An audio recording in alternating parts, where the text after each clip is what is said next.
दिसंबर 2024 यूं तो एक आम दिन ही था, लेकिन देश के एक कोने में हुई एक घटना ने भारतीयों के पारिवारिक जीवन में विवादों से जन्मी घुटन को उजागर कर दिया। 34 साल के अतुल सुभाष ने पत्नी की प्रताड़ना और उसका हथियार बने भारत के लचर लीगल सिस्टम के सामने हार मान ली। उसने आत्महत्या कर ली। ऐसा नहीं था कि वो क्षणिक भावावेश में इस दुनिया को छोड़ गया, बल्कि वो विवश था, मजबूर था। जाने से पहले अपनी इसी विवशता को 24 पन्नों में और 81 मिनट की वीडियो रिकॉर्डिंग में जाहिर करके गया। अपने अंतिम क्षणों में अतुल ने भारत के लचर लीगल सिस्टम की निष्पक्षता के दावों की धज्जियां उड़ाकर रख दी। अतुल जानता था कि उसके जाने से कोई खास परिवर्तन नहीं आने वाला है, क्योंकि यह सिस्टम ऐसी अनगिनत गुमनाम बलि लेता आया है। वो जानता था कि लोग सड़कों पर आएंगे, जस्टिस की मांग होगी, चर्चा होगी, धरना प्रदर्शन होंगे, कुछ गिरफ्तारियां भी होंगी, मीडिया सेंसेशन भी चरम पर होगा, पर सिस्टम अपनी चाल से ही चलेगा, क्योंकि उसे बनाया ही इस तरीके से गया है कि वो रेंग रेंग कर चले।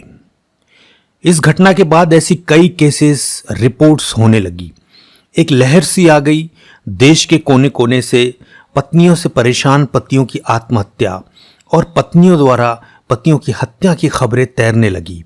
इसी बीच मेरठ में मुस्कान रस्तोगी ने अपने आशिक साहिल शुक्ला के साथ मिलकर अपने पति सौरभ की हत्या कर दी। 11 मई की शादी के बाद 20 मई को मेघालय हनीमून पर गए इंदौर के सोनम और राजा रघुवंशी पति पत्नी के रूप में वापस न लौट सके। हनीमून के दौरान ही सोनम ने अपने कथित प्रेमी राज कुशवाहा और अन्य 3 कॉन्ट्रैक्ट किलर्स के साथ मिलकर राजा की हत्या कर दी।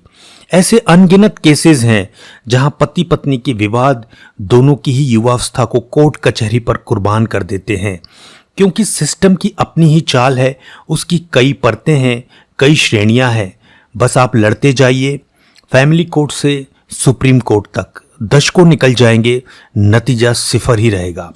पैसा, उम्र, कैरियर, मानसिक शारीरिक स्वास्थ्य, सबका सब सत्यानाश हो जाएगा।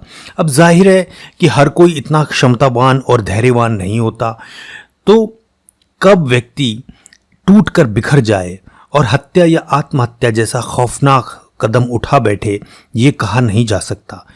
क्या ये कहा जा सकता है कि मैट्रिमोनियल विवादों में, अपराध में लीगल सिस्टम भी बराबर का दोषी है? शादी आपसी समझ, प्रेम और विश्वास का नाम है। कानूनी दबाव में या मजबूरी में इसका कोई औचित्य ही नहीं है, बल्कि दबाव में यह मानव अधिकारों और मौलिक अधिकारों के हनन का एक सुगम कानूनी हथियार बन जाता है। मैट्रिमोनियल डिस्प्यूट्स के धागे सुलझाने में हाल ही में सर्वोच्च न्यायालय ने एक शानदार निर्णय दिया है, जिसमें ऐसे मामलों में त्वरित न्याय की आशा जगी है। ज्यादातर मैट्रिमोनियल डिस्प्यूट्स में गवाहों और सबूतों का अभाव होता है, जिसके चलते दशकों लग जाते हैं केस को सुलझाने में। अब सर्वोच्च न्यायालय ने सीक्रेटली की गई ऑडियो और वीडियो रिकॉर्डिंग्स को स्वीकार्य अहम सबूत के रूप में मान लिया है, जिसे पहले राइट ऑफ प्राइवेसी के आधार पर खारिज कर दिया जाता था। तो हो सकता है कि अब देश में इन मामलों में तेजी आए। उम्मीद करता हूं आज का ये वीडियो आपको पसंद आया होगा। तो आपके कमेंट्स और लाइक्स का हमेशा से इंतज़ार रहेगा। मिलते हैं किसी ऐसे ही वीडियो में, तब तक आप सबका समय शुभ हो।